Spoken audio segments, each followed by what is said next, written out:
C'est une puce d'ordinateur quantique et c'est une percée massive. Cette chose a plus de puissance de calcul que tous les ordinateurs de la Terre combinés. Elle s'appelle Majorana One. Et ce que cette puce peut faire est absolument fou.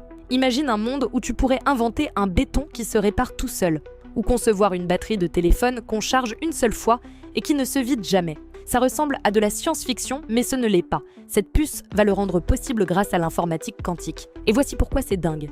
Imagine que le processus pour inventer cette batterie infinie soit un énorme labyrinthe. Un ordinateur normal devrait tester chaque chemin du labyrinthe un par un. Et ça pourrait prendre des siècles d'expérience pour trouver la bonne sortie. Mais un ordinateur quantique fonctionne différemment.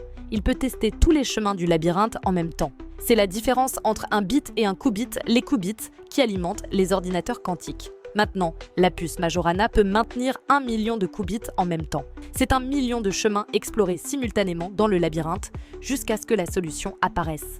Et ce que ça veut dire est incroyable. Quand un scientifique entre dans un labo pour créer un nouveau matériau ou concevoir un nouveau médicament, il n'aura plus besoin de faire d'expérience. La puce lui donnera directement la bonne réponse du premier coup. Difficile de réaliser ce que ça implique, mais en gros, de nouveaux médicaments, de nouveaux écrans d'iPhone qui ne se cassent jamais, de nouveaux métaux pour des avions supersoniques. Tout va changer grâce aux ordinateurs quantiques. Et on vient officiellement d'entrer dans l'ère quantique.